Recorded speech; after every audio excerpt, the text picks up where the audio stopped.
శుక్లాంబరధరం విష్ణుం శశివర్ణం చతుర్భుజం ప్రసన్నవదనం ధ్యాయేత్ సర్వవిఘ్నోపశాంతయే. సప్రతీక వృత్తాంతం దుర్జయ కథ.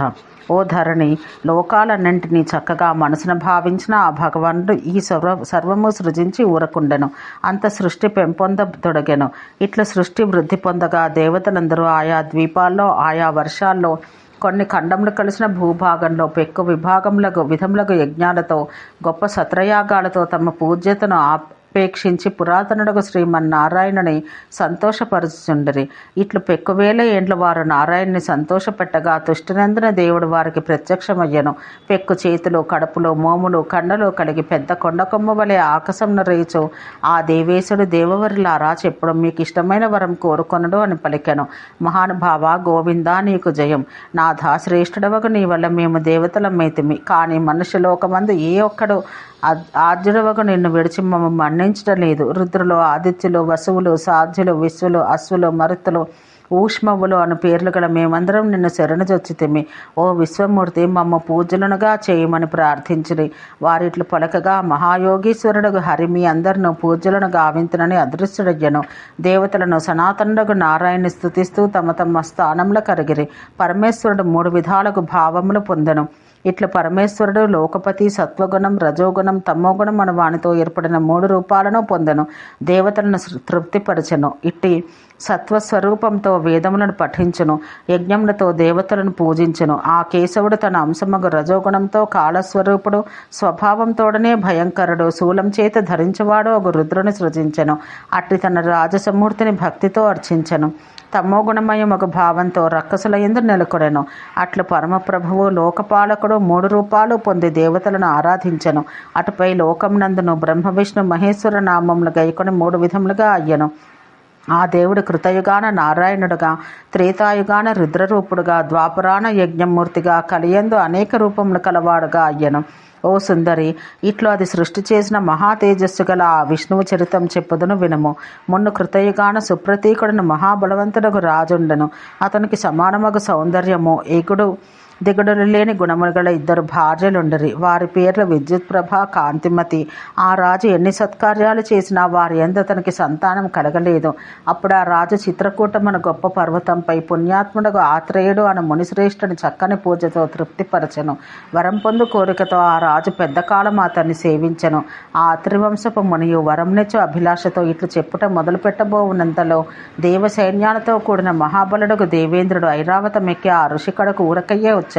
రాజు ఎడల ప్రీతిగా ఉన్న ఆ ముని లోపల ప్రేమోన్నను పైకి ప్రీతి లేనట్టు కానవచ్చిన ఇంద్రుని చూసి కోపించి తీవ్రమగు స్వర్గాధిపతి, ఒడలెరగక నీవు నాకు అవమానం చేశావు. ఆ కారణాన రాజ్యం నుండి భ్రష్టుడవై వేరు లోకాన వసింతువు అని శాపమొసగెను.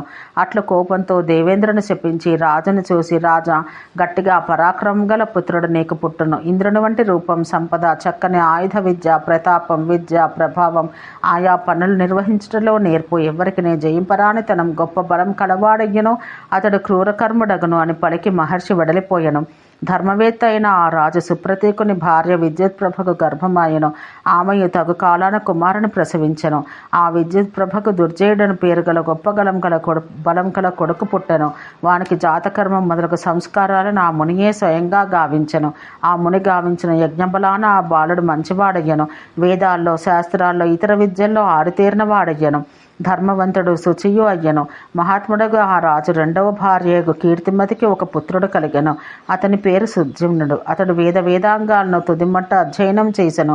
అంతట పెద్ద కాలం గడిచిన పిదప వారణాసికి ఎలికయ్యగు సుప్రతీకుడు యోగ్యుడగు కుమారుని దుర్జయును గాంచి తన ముదిమిని తలపోసి రాజ్యాన దుర్జయును నిలుపుటకై యోచన చేసెను.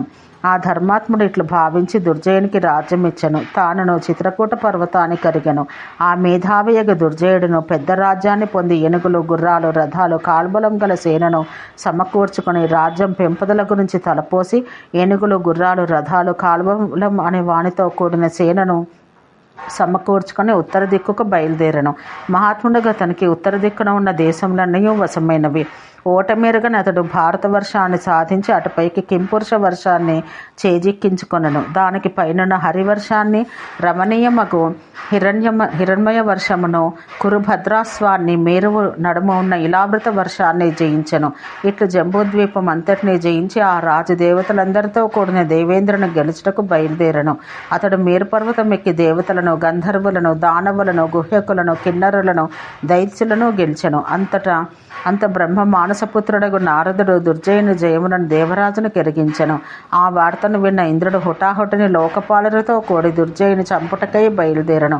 కానీ కొలది కాలానికే దుర్జయుని బాణాలకు ఓడి మేరు పర్వతం విడిచి మర్త్యలోకానికి వచ్చిన దేవేంద్రుడు లోకపాలులతో పాటు తూర్పు దేశాన నివసించి ఉండెను. దుర్జయుని గొప్ప చరిత్రం చెప్పుచున్నాను. ఇట్లా దుర్జయుడు దేవతలను గెలిచి తిరిగి వచ్చినప్పుడు గంధమాదన పర్వతంపై సేనలను విడిది చేయించెను. అట్లు విశ్రమించి ఉన్న అతని కడకు 2 తాపసులు అర్థించిరి. అట్లు వచ్చిన వారిద్దరూ, దుర్జయ, రాజా, నీవు లోకపాలులనందరినీ ఓడగొట్టి జయించి వారిని పదభ్రష్టులను గావించితివి. లోకపాలురు లేకుండా లోకం నడవదు, కావున ఉత్తమముగా ఆ పదం మాకిమ్ము అని పలికిరి. వారిట్లనగా ధర్మమెరిగిన దుర్జయుడు మీరెవ్వరని అడిగాను. అంతవారు మేము రాక్షసులము, విద్యుత్తు, సువిద్యుత్తు అని మా పేర్లు అని చెప్పి, దుర్జయ, నీవు మమ్మ చక్కగా తీర్చిదిద్దినచో సజ్జనులయందు ధర్మం తప్పని పని చేయగోరుచున్నాము. లోకపాలుర పన్నంతయు మేము చేయదము అని వారిట్లు పలకగా దుర్జయుడు వారిరువురకు స్వర్గాన పాదుగలుపెను. లోకపాలులను గావించెను. పిదప వారు అదృశ్యులైరి. భూదేవి వారు చేసిన ఘనకార్యాలు, వారి చరిత్ర ముందు చెబుతాను. మహారాజు దుర్జయుడు మందర పర్వతాన నందనం వంటిదైన కుబేరుని దివ్యవనం చూసి సుందరమైన దాని యందు ఆనందంతో విహరించెను. ఇంతలో ఒక బంగారు చెట్టు కింద గొప్ప రూపసంపద గల చూడముచ్చట గొలుపు 2 కన్యలు అతనికి కానవచ్చిరి. వారిని చూసి ఆశ్చర్యమున మునుగుచూ దుర్జయుడు ఈ సుందరాక్షులు ఎవ్వరు అని తలపోయిచు ఒక్క క్షణం ఉండెను. ఇంతలో ఆ వనమున తాపసులు ఇరువురు గోచరించిరి. వారిద్దరిని గాంచి రాజు ప్రీతితో పరమానందమందెను. ఏనుగు నుండి దిగి వారిద్దరికి నమస్కరించెను. వారికి శ్రేష్టములకు దర్భాసనములసగి వారితో పాటు కూర్చున్న పిదప రాజును వారు, నీవెవ్వరు, ఎందుండి వచ్చితివి, ఎవని కుమారుడవు, ఇక్కడ ఎందుకున్నావు అని అడిగిరి. రాజు నవ్వి వారితో, నేను సుప్రతీకుడను, గొప్ప ప్రతిష్ఠ గల రాజకుమారుడను. నా పేరు దుర్జయుడు. పుణ్యాత్ములకు తపోధనులారా, నేను రాజులందరినీ గెలుచు కోరికతో ఇక్కడకు వచ్చి తిని నన్ను స్మరింపుడు. దయచేసి మీరెవ్వరో చెప్పుడు. మేము స్వయంభూమనవు కొడుకులం, హేత ప్రహేత అని మా పేర్లు. మేము దేవతలను రూపుమాపుటకై మేరు పర్వతానికి ఎగితిమి. అక్కడ మా దొడ్డ సేన గణములతో, గుర్రములతో, రథములతో నిండినదై దేవతలను 100 కొలదిగా 1000 కొలదిగా ఓడించెను. రక్కసుల వల్ల ప్రాణములు కోల్పోయిన పెద్ద సేనగాంచి ఆ దేవతల పాలకడలిలో నిద్రించు దేవదేవుడు హరికడ కరిగి మొక్కులు చెల్లించి ఇట్లా విన్నవించుకొనిరి. దేవదేవ హరి, మా సైన్యమంతా గొప్ప రక్కసుల చేత ఓడిపోయింది. భయంతో గురుడ్లు తేలవేచిన ఆ సేనను రక్షించుము. దేవా, నీవు మునువు కూడా దేవా దానవుల యుద్ధాన 1000 చేతులు గల క్రూరుడు కాలనేమి అను రక్కసుని బారి నుండి మమ్మ కాపాడావు. దేవాది దేవా జగత్పతి, ఇప్పుడును దేవతలకు ప్రాణకంటకులు గొప్ప సేన కడవారో హేత ప్రహేతులను రక్కసులను చంపి మమ్మ అందరినీ కాపాడము. వారిట్లు పలకగా దేవదేవుడు వారిరువురిని హతమార్చుటకై పోయేదనని పలికెను. విష్ణువు ఇట్లు చెప్పగా దేవతలందరూ మనసున జనార్దనుని ధ్యానిస్తూ మేరు పర్వతం కడకు పోయిరి. ఇట్లు వారు మనసున ధ్యానించగా చక్రమును గదను చేపట్టిన మహాబలుడగు నారాయణ దేవుడు ఒక్కడే తన మహిమతో తన్ను తాను 10 100 మంది, 1000 మంది, 1,00,000 మంది, 1,00,00,000 మందిగా చేసుకుని మాపై పడెను. ఆ ప్రభువిట్లు కాగా మా సేనలో దొడ్డ బలం కల ప్రతి రాక్షసుడు మా బలం పుంజుకొన్నవాడయ్యో అతని దెబ్బకు నేలకూలి ప్రాణములు కోల్పోయి కనబడుచుండను. ఆ విశ్వమూర్తి తన మాయతో గుర్రములు, కాల్బలం, ఏనుగులు మొదలగు చతురంగ బలములతో కూడిన మా సేనంతటినీ రూపుమాపి మిగిలిన మా ఇద్దరిని గాంచి అదృశ్యుడయ్యను. మేమిద్దరం సారంగపాణి చేసిన ఈ ఘనకార్యం చూసి ఆయన్నే శరణొచ్చాము. ఆయన పూజింప దొరకొంటిమి. రాజా, నీవు మా మిత్రము కుమారుడవు. మీరిరువురు మా కుమార్తెలు. ఇందు హేతుని బిడ్డ సుకేసి, ప్రహేతతనయ మిశ్రకేసి. వీరిరువురిని నీవు చేపట్టము అని చెప్పిరి. హేత ఇట్ల పలకగా దుర్జయ మహారాజు చక్కని ఆ కన్యలనిద్దరిని ధర్మ మార్గాన భార్యలుగా స్వీకరించెను. అట్లు రాజు వారిద్దరిని స్వీకరించి పరమానందంతో తన సేనతో కూడి తన రాష్ట్రానికి తిరిగి వచ్చెను. అంత కొంతకాలానికి అతనికి సుకేసి యందు సుప్రభుడు, మిశ్రకేసి యందు సుదర్శనుడు అను కొడుకులు పుట్టిరి. ఇట్లా శ్రీమంతుడకు దుర్జయుడు పుత్రులు ఇరువురిని పొంది కొంతకాలం గడిచిన పిదప దగ్గరలో ఉన్న అరణ్యమున కరిగెను. అందుండి భయంకరమగు ఆటవిక జాతుల వారిని లొంగదీసుకొనుచు ఒకనాడు అడవిలో ఉన్న పుణ్యాత్ముడకు మునినొక్కని గాంచెను. ఆ మహర్షి తపస్సు చేసుకొనుచుండెను. అతని పేరు గౌరముఖుడు. అతడు ఋషులను కాపాడుచుండెను. పాపాత్ముల పాపాలు రూపుమాపుచుండెను.